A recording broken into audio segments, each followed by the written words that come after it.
You are. All right. Mayor Jerry Daly. Here. Trustees George Duberstein. Here. Chris Schnaueth. Here. Wally Crease. Here. Mary Koval absent. Jack Schnaueth. Here. And Georgianne Duberstein. Here. We have a quorum. Need a motion to approve the agenda? So moved. Second? Second. Roll call. Trustees George Duberstein. Aye. Chris Schnaueth. Aye. Wally Crease. Aye. Jack Schnaueth. Aye. And Georgianne Duberstein. Aye. Motion carried. Public comments? You No, guys are I'm all good, set? sir. Yeah, thank you. Okay. Need a motion to approve the consent agenda? So moved. Second. Roll call. Trustees George Duberstein. Aye. Chris Schnaueth. Aye. Wally Crease. Aye. Jack Schnaueth. Aye. And Georgianne Duberstein. Aye. Motion carried. Moving quickly to reports and discussion. Finance, Kelly? Just a couple of quick items. You have a microphone, Kelly? No, I don't have one.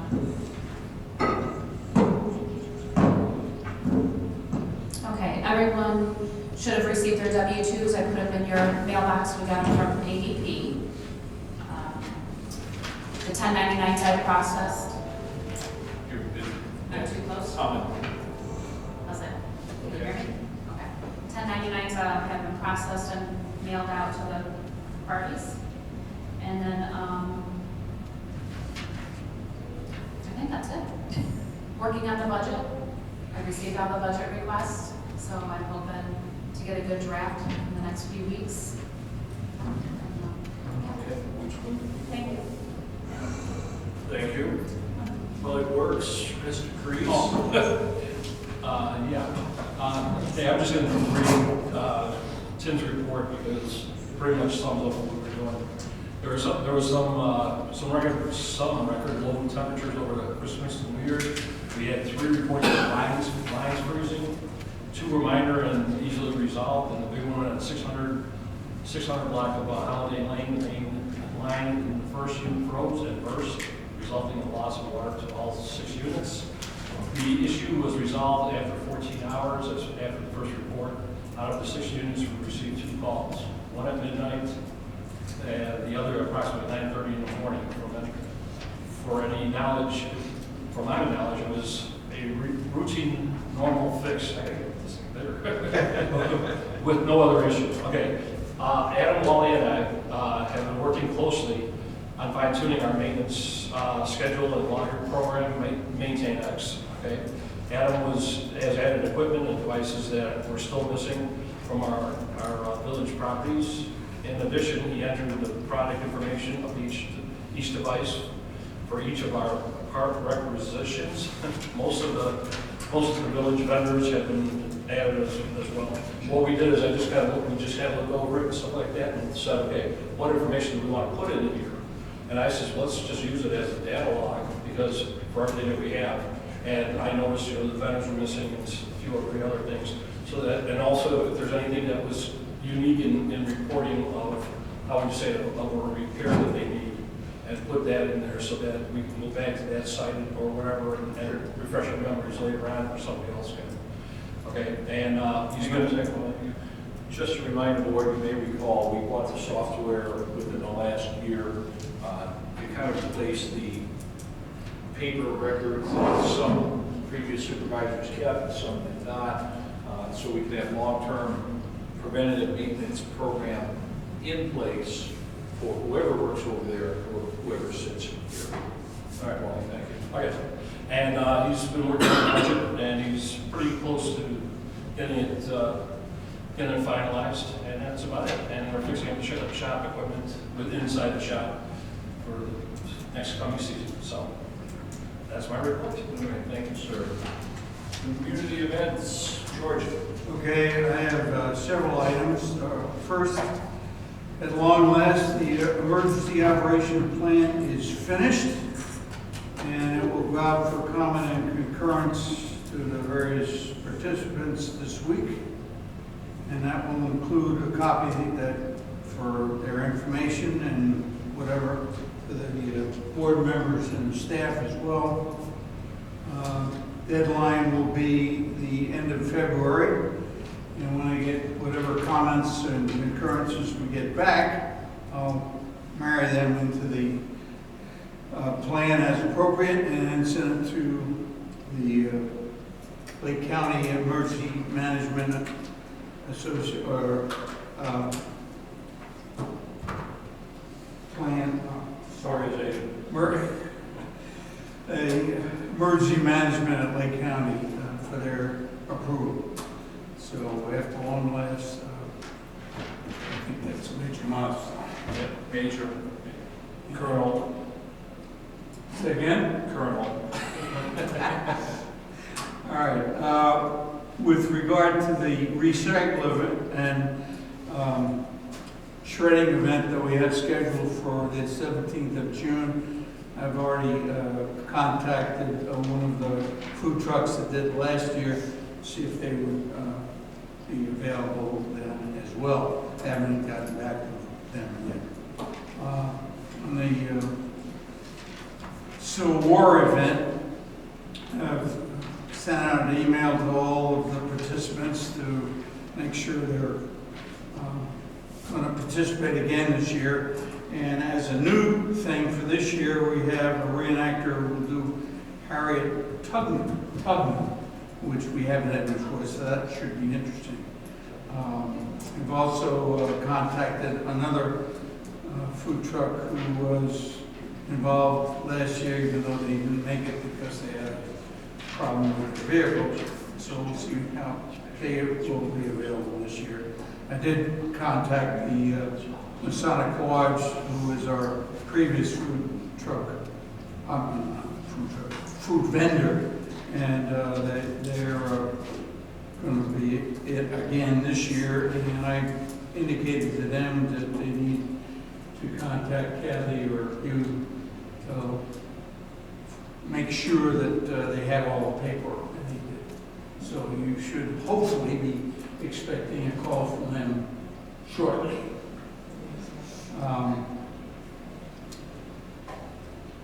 With regard to the group issue, I got a report, or got a query from one of our residents who didn't find in the stuff that we provided or something on our website about the upgrade of the Recycling bin. yeah, the recycle bins, which are now 65 gallons instead of 95. And they were told that there's no such thing and that they would have to pay for an additional 65 gallon if they wanted it. And also there was a question about whether we had any bulk leaf recycling at the curb, which wasn't mentioned either. And this individual that they talked to originally didn't know anything about it. So the mayor was kind enough to give me a copy of the contract, which clearly states both that you can get an upgrade right away of the recycle can, and there is also recycle of the leaves vacuuming at the curbside as well. If I may clarify, we are all issued a 65-gallon recycling bin. Right. If anybody wants to upgrade to the 95, all they have to do is contact the group, and they should provide it at no cost.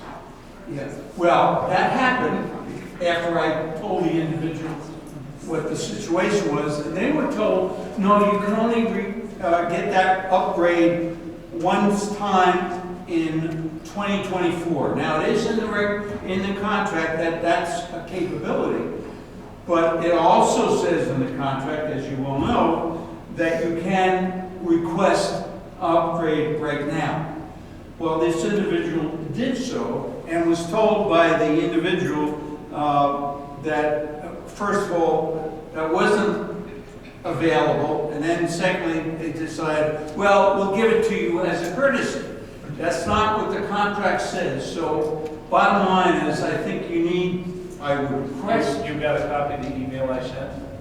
to Mr. Molnar. When did you send it? I've checked. Yesterday. I copied you an email I sent to the manager about the initial transaction between the two, between the resident and their. Yeah, I saw that. Okay, But- so on this one, if you would kindly, did the individual get a name of who they spoke to?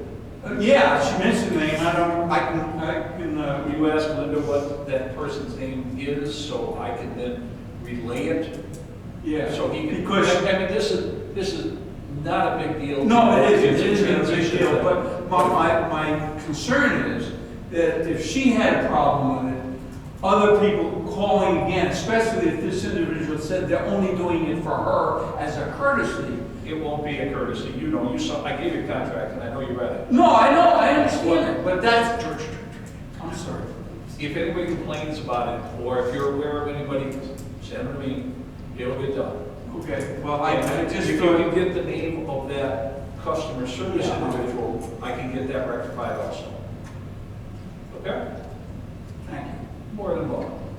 Anything else? No, that's all. All righty. Chris? No? Oh, I'm sorry, she's got Yeah. other events, I'm sorry. We're going with, starting next month, there will be a new category here called special events, which will be covered what Chris is covering. So since we're going from events to events, Chris, what do you got? So Wally and I have met up with numerous individuals, or actually not numerous, a couple individuals. But we are currently looking into developing this area right out here in front of Public Works for events to include some ideas here are food trucks, maybe movie night, music with, you know, bands or even a DJ so that people can dance, have, you know, family event, maybe decorate out there for Halloween, pumpkin carving for the kids, adults, holiday decorations, maybe an Easter egg hunt, etc. So we, Wally and I have met a few times regarding getting this developed, and at this point in time, what exactly we're gonna need to get this area figured out here. How this really started was my wife and I, we went out for dinner or something like that. And basically we were up in Fox Lake and we were driving home and all of a sudden she looks at it and she looks at the light displays and everything else. And she goes, boy, that's pretty, you know? And it was just an empty lot. And I just said, yeah, I said, it is kind of nice. So what happened was I looked at it and I says, oh, wait a second. We do have an empty lot that we can't do anything with. We were thinking about seeing if we could sell it or whatever, and that didn't happen and everything else. So I said to myself, mentioned it to the maid, well, I said to myself, I said, maybe I should see what we have to do change that lot into a useful part for the village to get better interaction with the residents of the village and have something that we can say, hey, this is a part of it and make it somewhat of a display. So I was thinking holiday decorations and everything else, but then going with what the mayor was saying, he said, well, we can't really just use it for one event or one thing, we should be using it maybe for multiple purposes. So we're looking into what needs to be done over there. We've got, you know, first thing is we would probably need is we would have to run electric out there, okay, and then figure out how it has to be set up and everything. Another thing that we're looking into is maybe putting out something like an area where they can meet themselves a little, basically, you know, just like a sitting area, just so that, you know, if the food trucks come in, they have some place to go, you know, stuff like that. So we're in the development stage, it's just tentative. I believe the mayor had some money he was thinking of putting into the budget.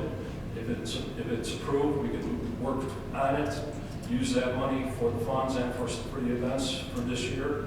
But it'd be like a year-to-year build on it, not everything at once, because it would just be too drastic and too expensive. So that's what we're planning. It's right out here, and like I said, It's an empty lot right now, and let's see what we can do about it. Hopefully we can get it going. I put as a budget request, so it's not concrete at this point, $30,000 in for next year's special events. The items that George has done before and will continue to do are separate budget amounts, so these will not cross paths. So if you have any thoughts for Chris or Wally at any point about this, what could be done, what might be done, how we could do it, feel free to share that with them. Right now, it's a conceptual stage. Accurate? Yep. Yes. Okay. Any questions? Any questions? Yeah, I think it's a great idea. My only question would be, why can't we use the parks like we've done in the past? Where do you? Well, the parks, it'd be a bigger venue. Okay, and in which case, and there's no power out there. There's nothing there. We have to bring in the generators, we have to bring in everything else. If we have it here, we can grab the power, we're thinking of taking it from out of the Public Works building, okay, and put it out there, and we control when it's on and when it's off. And as Wally said, this started off with the idea of a Christmas display. Right. The Christmas display in Union Square Park. Yeah, We wouldn't do much. Okay. Okay. Got it. And Very good. in Union Square Park, you also have to get permission from Grayslake, because it's Grayslake Park District, in order for us to use Right. it, so. Yeah, that makes sense. Yeah. Okay. Anything else on that? All right. Thank you, Chris and Wally. Great Age Club, Georgianne. The club is meeting on the 2nd of February, and we're having a speaker from Compass. It's a short-term rehab facility. It's on Winchester and 45. It's a new rehab center for only up to 14 days. And she's coming to talk about fall prevention and safety. And she was an occupational therapist before she went to work for Compass. And so she's going to do something with upper body strength for us. On the transportation front, you may recall last time we met, I mentioned that I had been in touch with IDOT, and that they would like some input as far as the changes that they had made to the traffic signals. Well, actually, I did get some input, and some very informative ones. There was a suggestion that we put do not block intersections at Misty Hill and Deer Point. And the long chain of events, I told the mayor and he talked to IDOT and whatever, and it's going to happen. So that's kind of cool. And there was a question about the parents getting in and out of the school parking lot. And I talked with the principal of the school and contacted the chief. And it turns out that even though they're supposed to be there for the buses, they also watch out for when the parents are coming and going as well. And of course, there were a couple of comments about wouldn't it be nice to widen 120, and so I forwarded those comments on to, I contacted IDOT. She requested to see that. She thought that would help bolster whatever activity they're trying to accomplish. So I was pleased that we got positive responses and were able to actually take action to do things. On that subject, I think maybe you said this to me, or a resident said, why don't we have school speed zone on Yes. 120 at that Yes. point? I spoke to the chief today, he's done some research, and his answer is, I don't know why we don't have it. So I've got it, I will contact IDOT again. The chief vaguely recalls that prior to the upgrading of the 120 itself in that area, those signs might have been there and never got put back up. I don't think they ever were. I can't recall. So I'm going to look into it and see if we can. I know I'll follow we can't put a traffic signal there because it's Too too close. close. But I'm happy to hear that maybe there's a chance that we could get a school zone sign, which would be helpful for everybody. Anything else, Ed? Yeah, where was Compass located? It's at 40, it's on Winchester, just east of 45, on the north side of the street. All right, is that it, Georgia? That's it. Thank you. Kathy? I have nothing, but Christina does. I just- do have something. Oh, sorry. I just wanted to give an update on the new newsletter. Hopefully everybody received their first copy of the new electronic newsletter. Part of the system that we're using to send those out does give us some feedback on what was sent and how many were using it. So there were 970 total emails sent out. And we actually had a 64.8% open rate. And we're seeing traffic being driven to the website and to the Facebook page and everything for people utilizing the different links and everything that are in the newsletter. And we have had, just in the last 30 days, 20 new subscribers to the newsletter as well. So just an update on that. Nice job. Good job. Yeah, thank you. Also, I've been in touch with the League of Women Voters, and we are thinking about doing a March, early March candidates forum. We're, Jeannie Kirby, who's the president, is trying to see who's, Available. yeah. So as soon as I get that information, that'll be mailed out.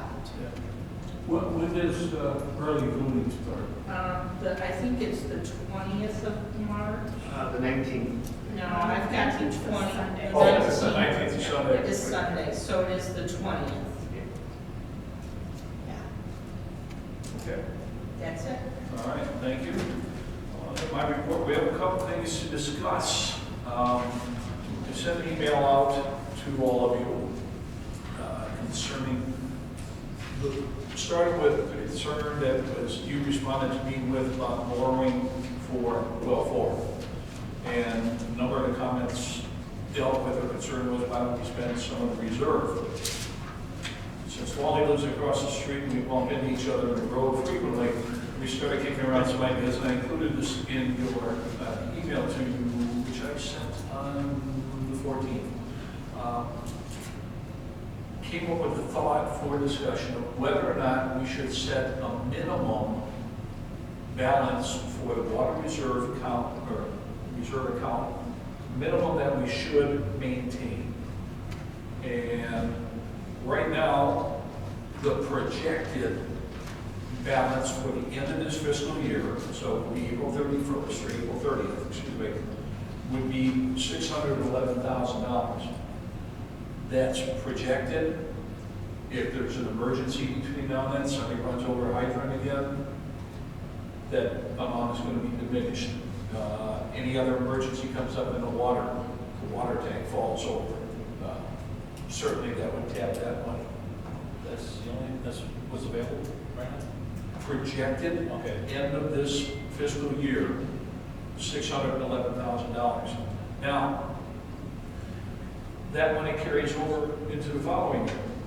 And I want to tell you about some of the things that are in a budget request right now for projects next year. We're continuing to our last year of the GIS, setting that on $50,000. Inspection of well 1 pumps, which we were going to do this year, until I found out that it would have to shut down one of our 2 wells for well over a month and a half, and that would have left us on 1 well. Delayed that. That's $150,000. We paid for and had our well houses evaluated this year, and that was, I think, a $10,000 evaluation job. The report, which I should hope to have within a couple of weeks, the dollar amount to bring them upgraded, not including well 4 at all, but upgrading our current 2 wells, $300,000. And then we have a project of Misty Hill Pond, some erosion control on a couple homes. And that's estimated at $20,000. So these are in concrete. Again, these are budget requests. That totals $520,000. That could come out of that 611. So there we are. Your thoughts? Again, the question at this point is, should we maintain a minimum balance in that account? Do you have an idea of what you would like for a minimum? Yes, Kelly and I have two separate ideas. Kelly, you first. The minimum for the water capital reserve, I would suggest right now, if we're projected at 611, and that's if all the projects that we budgeted for in this current fiscal year take place.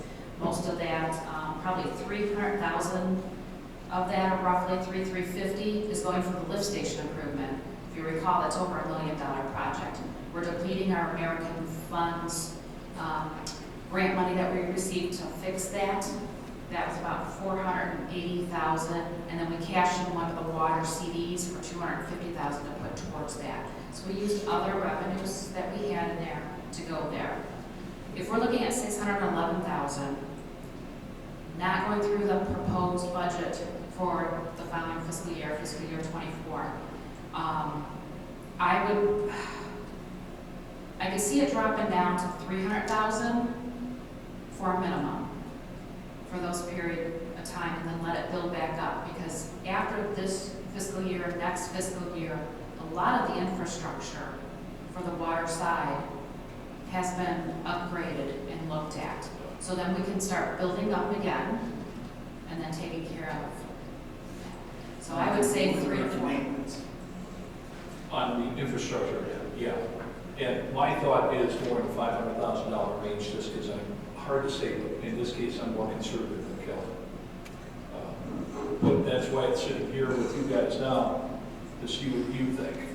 But to carry on a little bit further,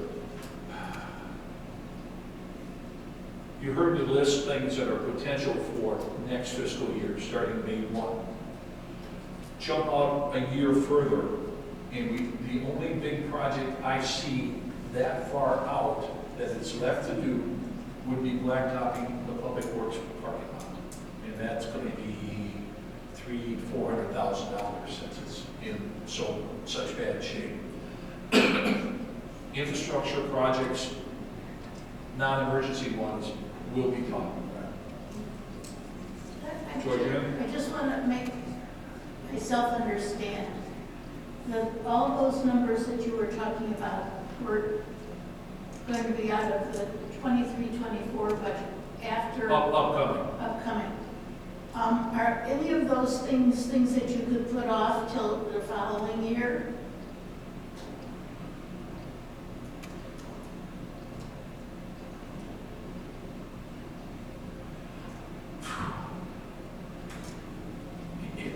It doesn't make sense to me to do that. And briefly, GIS, the $50,000, we're finishing a 4-year project. Right.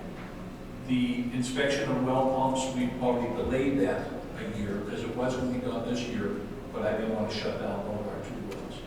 And I know they need work. Well, so that's not going to happen until after well 4 is up, right? Correct. And we think that's going to be done this coming year. This coming fiscal year, yes. Okay. George? Yeah, a couple of things. No. First of all, when you say, should we have a minimum, does that mean that we would never go below that minimum? In which case? Never is too long, but I would like, at least in my mind, I would like to maintain it there. And if we start getting close to there, then we start talking revenue, how to increase revenue. If there's something that comes up that demands that we take it lower, that'll be the board's choice. All right, so in other words, you would try not to ever use that, whatever, let's say, just for the sake of argument, 300,000. You'd never use that money for anything unless you had no other choice and something came up and you had to go below. Is that- Yes. Okay. Secondly, if I recall correctly, the money that we get every year that goes into this water fund is not the total amount that we get, because we take some of that and put it into other reserves, correct? We don't, The money that goes into this account, and correct me if I'm wrong, was the money we garnered, the cash we garnered from the water rate increase that you and Wally worked on, what are we going back, 3-4 years now? yeah, I understand. That full amount goes in. I thought we, Yeah, I think so too, George. That we used it for other things. I remember pretty distinctly that we didn't use the whole amount, and we took some of that. We only took 160 some odd thousand of that to put in the water fund. And the rest of it, any what we got, went somewhere else. We calculated at the time that 169,000 was the increased annual revenue based on the water rate increase. And that's what was put No, in. no, I agree with George that, Oh, no. that, I know it's very unusual, that we had more money than what the minimum was that whoever was telling Yeah, us Robinson, we needed, and that we had more than that came in, and that we used it for things other than the water department. In fact, Robinson recommended that we only have a certain Yeah, amount of it. 158,000, I think, was what they said back then. So we have in our budget 158,000 yearly transfer, and I usually take care of the transfer right before the fiscal year ends. So the reserves go up because of all the monthly bills. We also put in 8,900 increase with the water increases effective back in May of 2018. And now, with the sewer rate being increased, we're putting 37,000 additional in. That started effective this fiscal year. So the total of the 158, 8,900, 37,000 is 203,900.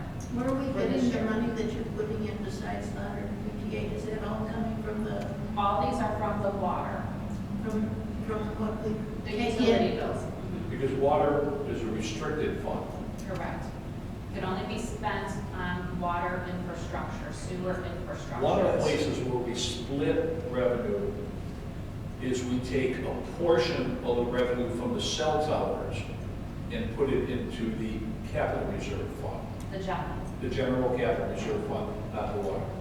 So I Do don't we have have- that. Do we have any funds coming from the water revenue that goes into the general fund? There's been a time or two when we were working with ILM to get some other things funded, to get that funded, that the board approved ordinances to transfer money from the water fund to pay for those specific projects. Channelization, Yeah. when we were repairing the wetlands. Okay. Georgianne, could you please give Kelly your mic? And then we'll just I'm slide, charging slide like that water one a down. time. we'll just slide these all down to the next one. Thank you. I'm trying to talk loud. I know, I heard you. Chair, I just want, yeah, a couple of thoughts here, okay? Well, first of all, is the $150,000 for well one, okay, to do the evaluation, okay? Not to do the evaluation. Oh, do the pump evaluation. The pump And evaluation. potential repair. Right, which is $150,000. Well, we first need well 4 of it, right? Yes. So, what's the difference if we put that off until the next fiscal year because of the fact that we know well 4 isn't gonna be coming up anytime, probably up until about, say, October maybe? Maybe later? Maybe later. I don't have the timeline. Well, if- But I'm just saying, It's not going to be immediate. It's not gonna be immediate, so it's gonna put the evaluation into probably fall, winter of Good. next, in which case, you know, if we wait till the following year and then do the evaluations, Or we could put it in the budget, and if we don't spend it, it could carry over.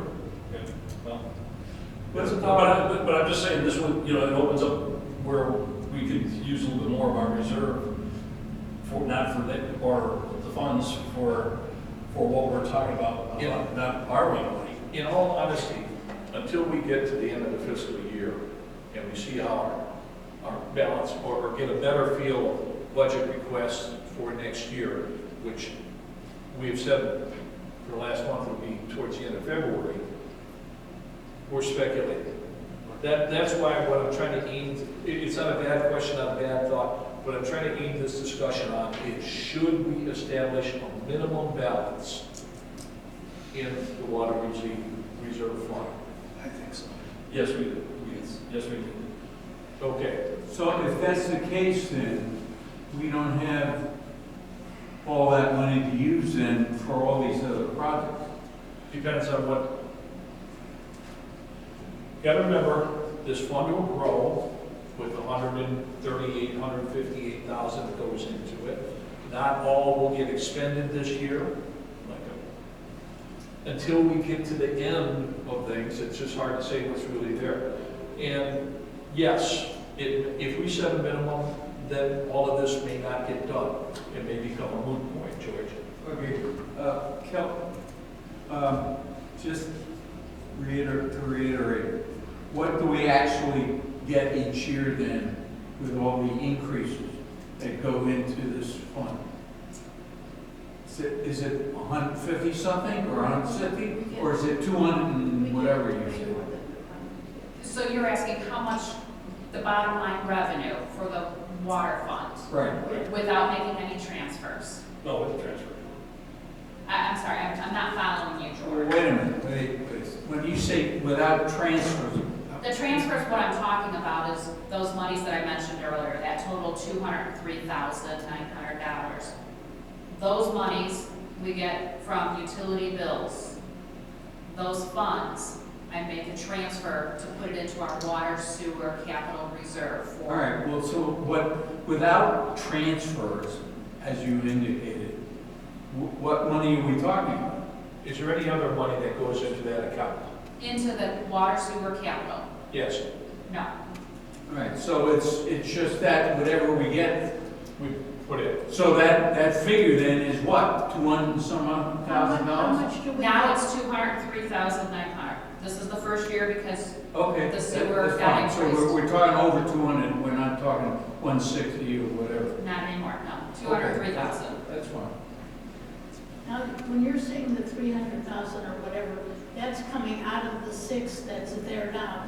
You're not saying that that's the 6 after you counted for all those things for next year. Projected end of this year is 611,000. Okay. Request for next year,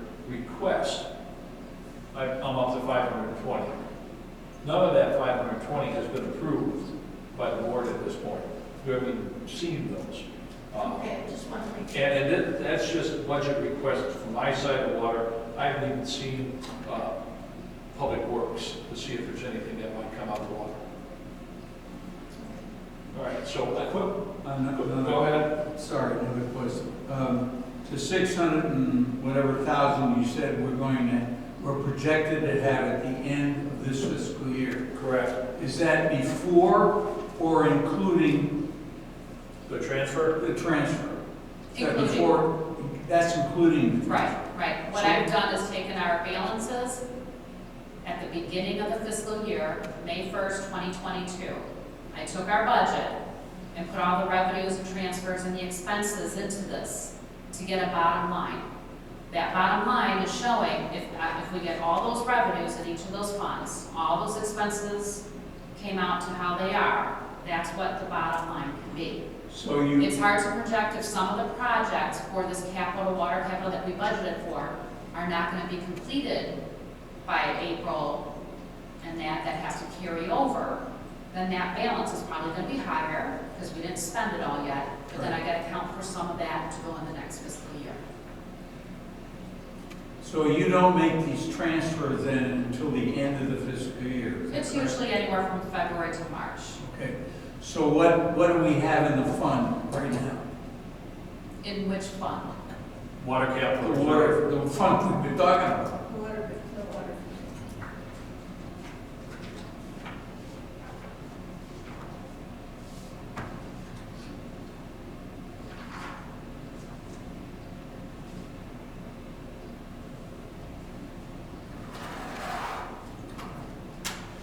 Okay, so I'm looking at the December financials. I don't think much came out of for January yet, we just did the bills. Our cash in that bank is $1,073,000. The balance right now, In the water fund? No, you said the water sewer reserve. And what we're talking about, yeah, you're, the capital, water capital reserve. Right. That's the account that Kelly's referring to and that you're asking about. Right. It's called the water capital reserve. And that's has 1 million, you said? Yes. But there's still projected expenditures to come out of that. Okay. All right? The lift station project repair and upgrade, engineering fees for the lift station repairs. Oh, okay, I got it. The GIS system, all of those are in our budget to have completed by April 30th this year. Okay. Look at it like it's your checking account. Yeah, Look at your no, balance. I got it. Yeah, Okay, we have all right. outstanding checks right now. Okay, so the question comes back. We get, Wally? No, I'll ask that at the budget time. Okay. Jack has responded, he thinks we should have a minimum. Okay. Georgianne? Yes. Wally? Yeah. Chris? Yes. George? Yeah. Amount? Either one of them, I mean, Kelly said 350? 300. 300. I said anywhere from 300 to 400,000. So I averaged it. Yeah, there you go, 350. And I said 500,000 opinions. And there's no right answer here other than mine. I'm probably with 300. Especially if, after this next year, the amount of things that we need to do will drop significantly, then 300 should be. And we can adjust this, right? Sure. Yes. But, yeah, I'm just trying to establish a target. You know, So a at big budget, emergency comes up. at the budget processing time, when I'm going through this, I can be like, no, you can't do this. Can we split this? Then it's gonna go below. Something If he- like that. Yeah, he knows Okay. it. All right, so we have 2 at 300. Do I hear 300. 300? Nobody's gonna raise this bid? 300. 300. 350. There we go. So, okay, our target will be minimum balance in the water capital reserve of 300,000. Totally adjustable if we need to. All right, thank you one and all. Just let me ask this for way in the future. You're out of order. If we are gonna have a lot of, I mean, we have done so much maintenance, it sounds like we've practically redone the lift stations and the wells and Yes. whatever, everything. Almost. If we're not gonna have that kind of expenditure, and this water thing keeps going by 200,000 a year, at what point do we say Enough is enough? enough.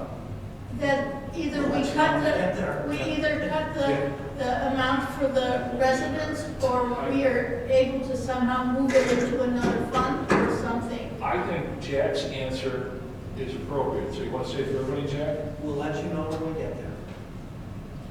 Because I can't. Future boards can look at where the situation Right. is. What the situation is. Some town not too far from here just issued a credit, what do I want to say, property tax credit, because they were in such good financial shape.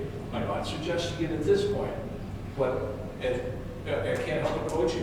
When we get there, whoever is sitting here can decide that. Okay. One thing about that credit, okay, that was our one time. We gave our residents two $100 credits. $100 credits. Theirs was $158 for one Oh, time. that's what it was? That's what it was. Gosh, we're good. So you look at it, we've already did ours before that. We don't get the audience that everybody else does. We have so small. Georgiana, I'm sorry, Georgette, that's a good question, but we certainly can't predict what that answer will be. But you're right, if they want to keep growing and growing, we go to Hawaii. And you'll get one hell of a holiday party. Yeah. Thank you for that. Okay, so. That's a joke, guys. No, I wasn't. 7 a.m. Not Dixon. It's not Dixon. Moving on. Yes, now I'm on 7B of my report. Kathy, Christina, and I met with the former owner of the mobile station this last week, who actually owns the red brick building directly west of it. It used to be Ingrid's Garden. And they have a proposal of turning it into a barbecue restaurant. The other company that's still, I talked to the owner, the one that wants to build over in Firestone, is still planning on opening that over there. The question that the board needs to address is both companies want to have gaming. We have the ordinance that would allow that. There's no restriction on the number of gaming sites in our new ordinance. The ordinance does restrict it by full-service restaurants only, restaurants with alcohol.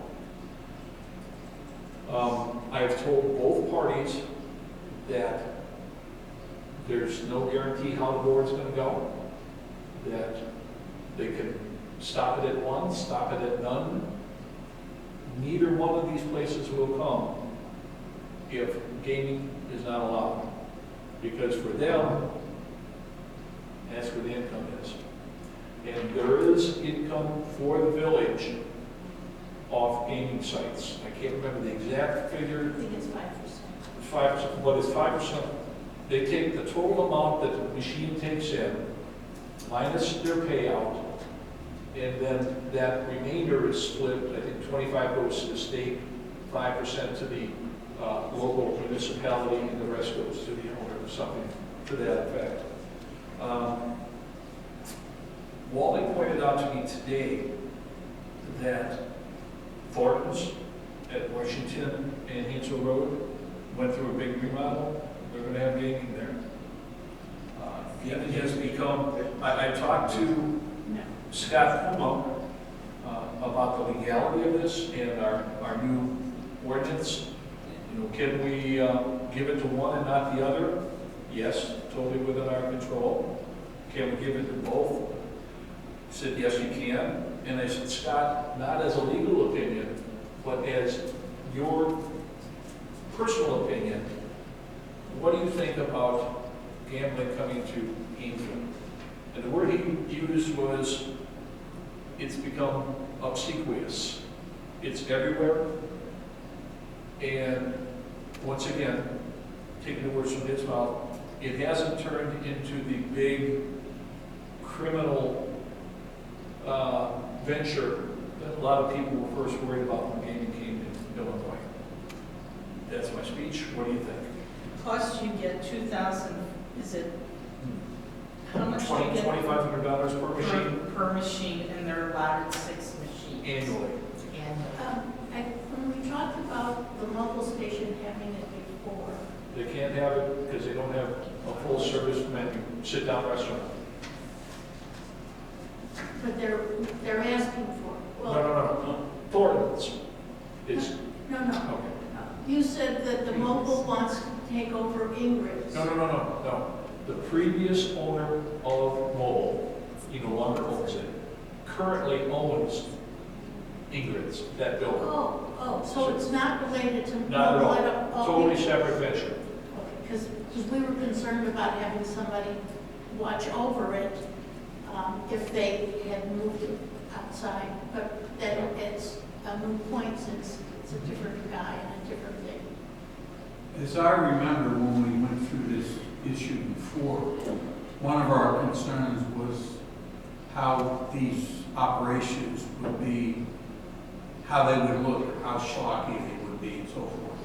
But the way, as I recall, we worded the ordinance was it had to be in a restaurant sit down, Yeah, full menu. so that kind of obviates some of the concerns we had. Like the one we went and visited. Exactly. Yeah. Exactly. Now, you mentioned they want to have a restaurant in where this smoke guy owns a place. Did I understand you say there was some other wanted a restaurant in the soon-to-be old? New Firestone. The new Oh, Firestone. I'm sorry. Okay, Yeah, I got it. okay.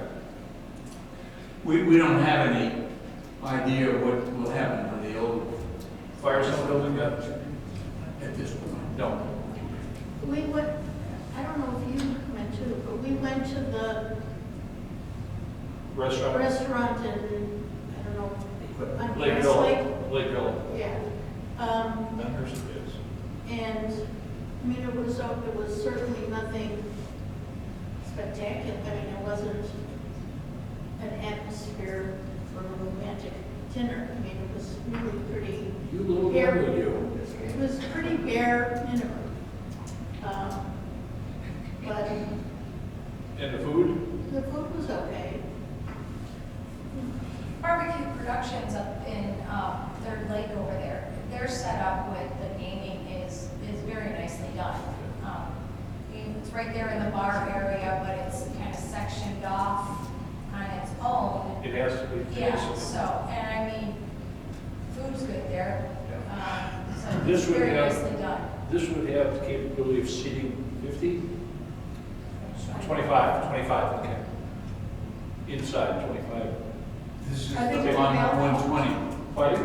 120 you're talking. Right next to one. Right next to Mobile. Yeah, no, Yeah, yes. Do we have any idea what the thing in Firestone would be? Gosh, I haven't looked at those sketches in a long time.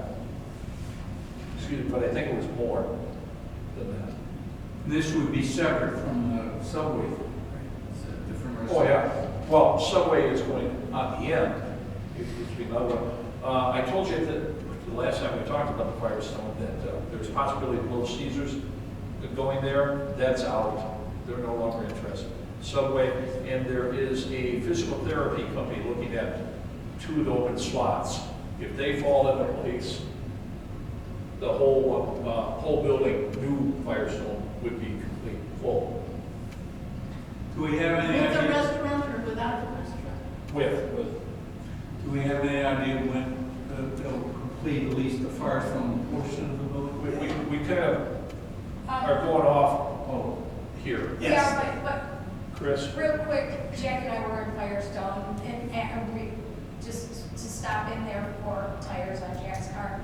They're working on the inside of Firestone at this point in time, and they're planning on being done around May.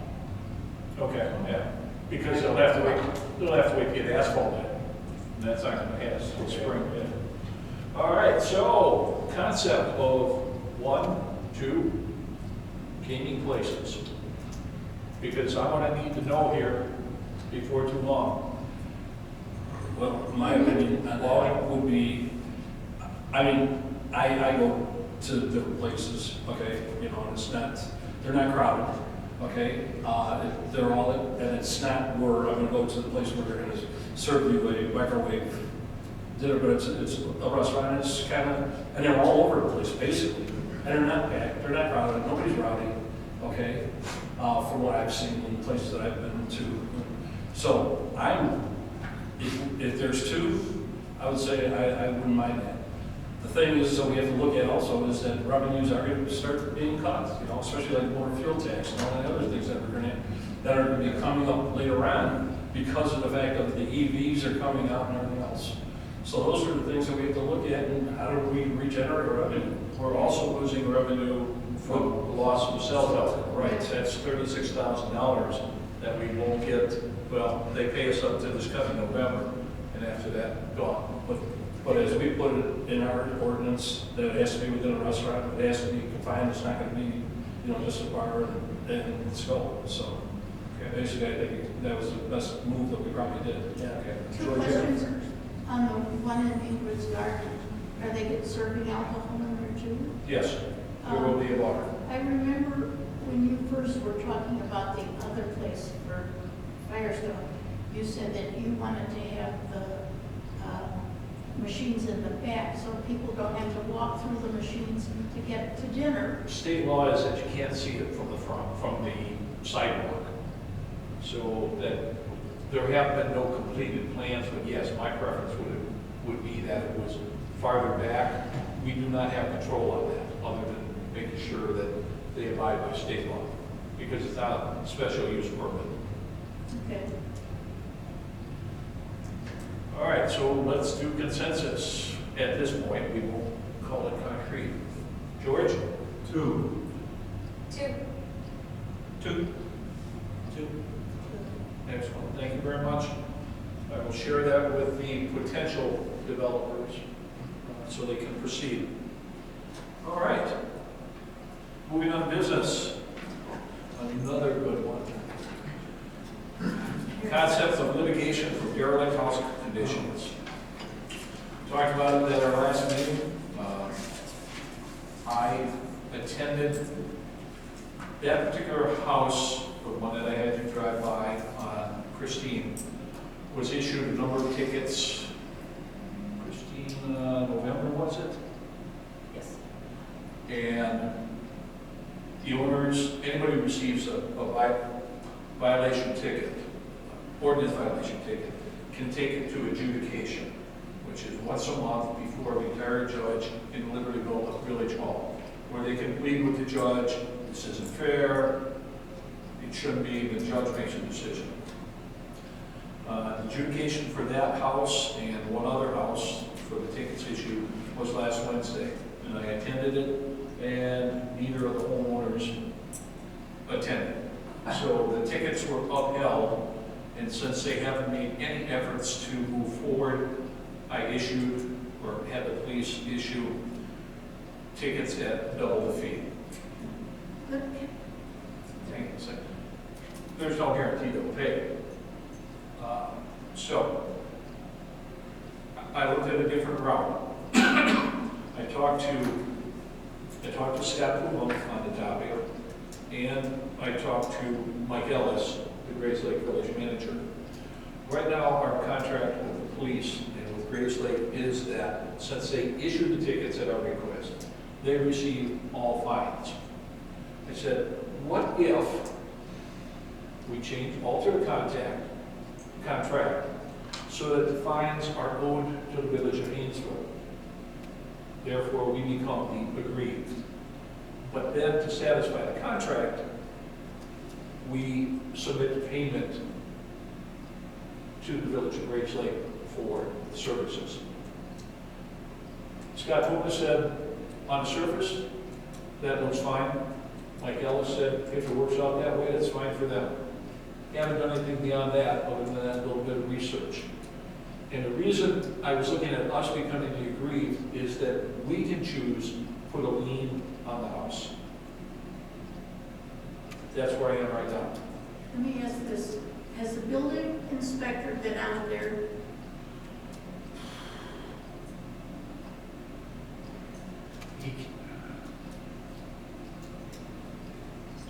I don't believe Bob has seen that one. I think that, Because they don't issue tickets. It's all an ordinance violation. but, for example, that shutter that's hanging, I mean, that's a safety hazard. I mean, doesn't To the, whom? Anybody trespassing? Anybody trespass? if we get a strong wind, which we get here often, it could be a projectile. Or a tree could fall over, or somebody's roof could fall Anyway, off. so the building inspector doesn't have any say in repairs. They have to abide by our ordinances. And we don't have any that, our ordinances are violated with, or violations are treated with tickets. We've learned those have no teeth. Essentially.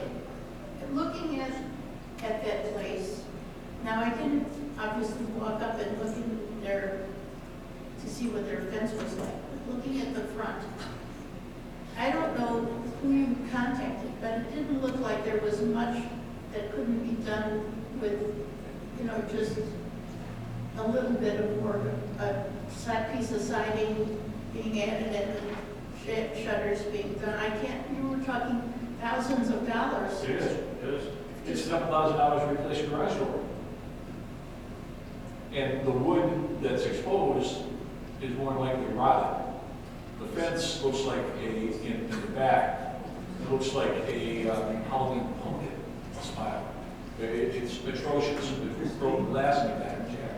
The problem is once this starts, Oh, I think it it's just, terrible. it becomes exponential and it happens so fast. Oh, I think it's terrible. I think it's opening a can of worms, and we would be inundated with people who are crying for that they can't fix their house up. Well, I don't disagree. The problem is, they haven't Talking to the responded. mic, please. The problem is, the challenge is, they haven't responded.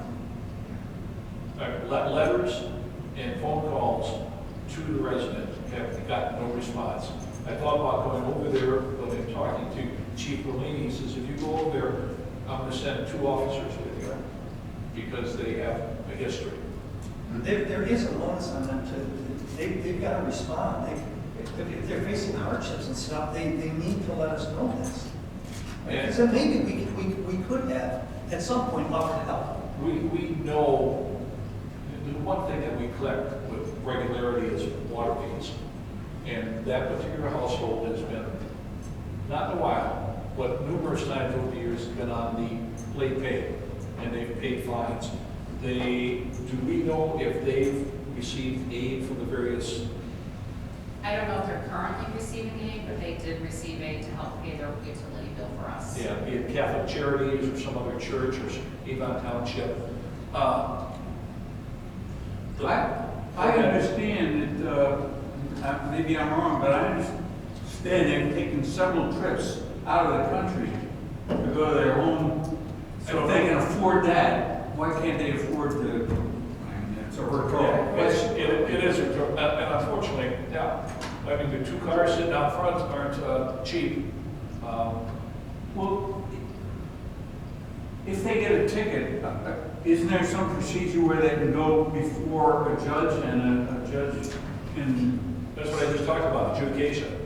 Yeah, but then there's no penalty as a result? The judge will uphold it, and if they don't obey his order, he can add some fines, but he's got no, the judge I spoke to him after the people did the no-show, and he said, look, I got a big bark, but I don't have a lot of bite.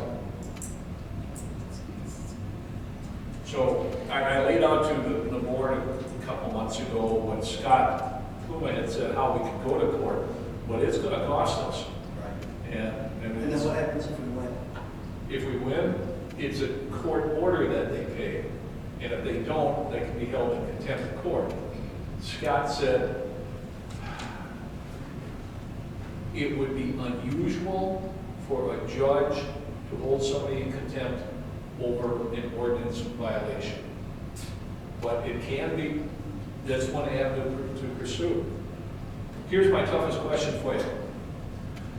If we don't do something with this, what happens when the next house?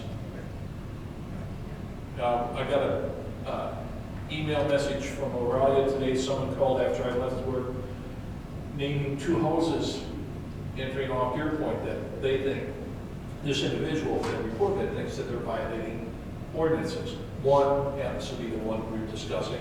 The other one I'll have to go look at. 99% of the violation letters that I've sent for ordinance violations have been rectified. I got nothing out of this one. I'm in favor of what you've proposed. The swap with Grace Lake. Swap with Grace Lake, yeah. Could you explain that again? Yes. Right now, Grace Lake gets all our fine money because they issue the tickets for ordinance violations. We are not the aggrieved that they are. Oh, I see. So we would swap it, that the fines are owed to us. We'd have to look into this more detail, figure out how we could handle this with the process we need. But if we swap, the fines are owed to the village of Hainesville, We would have to pay Grace Lake, right? we would have If to. they issue a ticket, we would essentially. Probably, I'm guessing monthly of some sort or the other. So that would have to be worked out in a contract. Clear? I think so. We become the aggrieved, therefore we can go and put a lien. Yeah, but then you're gonna turn around and give the money back to Grace Lake? Anyway, the fine money, if we end up collecting on the, we can't say for certain because we haven't worked it out yet, if we end up collecting on the lien, I would hope the money would come to us, because we No, would, but the ticket money, oh yeah, even though it's. they would still taken, issue and and then it comes to us, but we're just giving the money back to them. it to give us the capability of just suing the court. And Scott said that was okay, or? Yes. Initial response is yes. Kelly? I was just approached by Doug and Ian, and I recall we did touch base on this part of the subject. I just don't recall the fullness of it, if we were allowed to do anything. Probably not, because we're not the ones issuing the tickets, but Grace Lake. But having the state withhold any tax refund due back to the party. Grace Lake has used that. Essentially what the program is, if a resident owes money to Grace Lake, they can garnish their state tax refund. Is that an ordinance that they have? It's a state program, Oh. okay? They used that until COVID came along. Now, once COVID cleared, they're starting to use that again, but they've also started using liens. Okay. And we've talked about, I've mentioned this in the past, about the tax refund or state garnishing that. Every one of us could probably sit here and look at our tax forms and figure out how to work it so we didn't have any tax refund. So it's, I don't think it's a real viable method. And right now, we can't do it because we're not being aggrieved. Well, if we went through all this and we put a lien on, it's still not getting the house fixed. No. So none of this procedure is gonna get the job done. Court is the only way, is the strongest possibility of getting the job done, but we have to be willing to pay. So we're balancing aesthetic look of the village versus our pocketbook. We can do something or we can do nothing. We can ride it out and see how bad it gets, and then shove this down the road to the next mayor and board. I would certainly go along with swapping out this capability as you suggested with Lake to make us the agreed party. Maybe that gives a little more strength to do something. Here's a twist. I hate to do this to myself. The other house that has probably received, well, has received a number of violations, the one who had the flag up, you know what I'm talking about? And the F. Biden flag, maybe I didn't share that with everybody.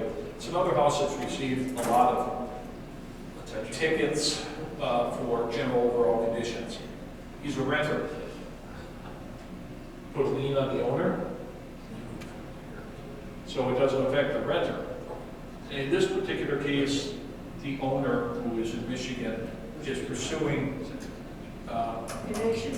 eviction. So I don't know how quickly, but so if we become the aggrieved, it doesn't solve all problems. Does that mean we get the money from the tickets, No, for traffic tickets? the ordinance violation ticket? She's talking about traffic tickets. I mean, Oh, that's- traffic tickets? No. This is ordinance violation, Okay. not state law. If Grace Lake issues a ticket, we pay Grace Lake, and then the homeowner comes in and pays the ticket, we get that money. If we change it, Right. yes, they would pay it to us, Correct. and then monthly, every 2 months, something like that, we send that to Grace. It's a Dodge, could be a legal one, but. All right, who's got a solution? Maybe that's the big bucks. Is there any way, did you talk to Scott about, is there any way, since we control the water, that even though they're paying the water, that somehow this can be Well, I'd love to do tied it. together? I don't think. At least to get them in to talk. I could ask Scott, I'll ask. I don't I think don't it's think you're possible. allowed to I turn guess. the water off. And endanger that person? You're not allowed to turn the water off, I don't think. No, like if you're adding the fees to a bill, if you're adding some sort of fees to the bill, if you alter the ordinance to add some of these type of fees to a bill, that would probably give us the power to turn off the water. I think, you know, Oh, I see what she's saying. if there's like multiple, Associate the fees to utilities. yeah. The That's, ordinance violation fee, all right, we'll talk some more about it. I'll check with Scott. Yeah. Ordinance violation fee ties you. Nothing wrong with being innovative. Okay, any other thoughts? Well, so one of the things I guess we could do right away is if we wanted to do this swap with Grace Lake that you talked Obviously, it isn't ready to go on research and be back to you guys before we make that move. about. The house isn't gonna go away. And I thought had a great idea, that, you know, it's anything we can use as a cudgel, I guess, that doesn't violate, you know, human rights or anything. I thought it was the health. So we're not going with the firing squad? All right, good enough. Thank you, folks. Need a motion for an ordinance authorizing the disposal of personal property no longer necessary or useful to the village. So moved. Second. George and Jack, I think. Isn't there some? Roll call. Discussion. Roll call. Trustees George Duberstein. Aye. Chris Chanowith. Aye. Wally Crease. Aye. Jack Chanowith. Aye. And Georgiane Duberstein. Motion carried, ordinance 2301-339. Need a motion for the approval of task order 23R0105, agreement with Robinson Engineering for general professional services not to exceed the full $28,000. So moved. Question. Without a discussion, we get first and second. Discussion, Georgiana. If we're paying, if we're paying them $28,000, what do we get for that? Because it seems like every time, Overseas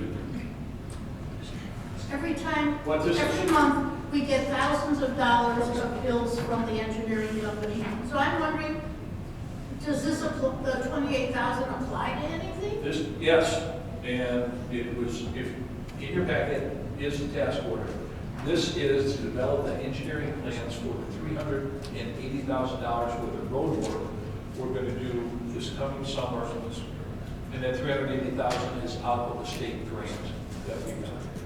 They've got to go out and figure, do their engineering magic on what do we need to do, what materials, what, Jack, you probably got a better feel for it than I do, what it involves, without cussing. Oh, so this is not anything we've done with them before? This is a new? This is issuing them permission to go and do this engineering work for this project. Oh, okay. Okay, I just Okay. wasn't sure what it was about. Okay. Any Thank other, you. you're welcome. Any other discussion? Roll call. Trustees George Duberstein. Aye. Chris Chanowith. Aye. Wally Crease. Aye. Jack Chanowith. Aye. And Georgiane Duberstein. Aye. Motion carried. Motion to adjourn? So moved. All in favor? Aye. Adjourn, 7:45. Thank you all. Thanks, Kelly.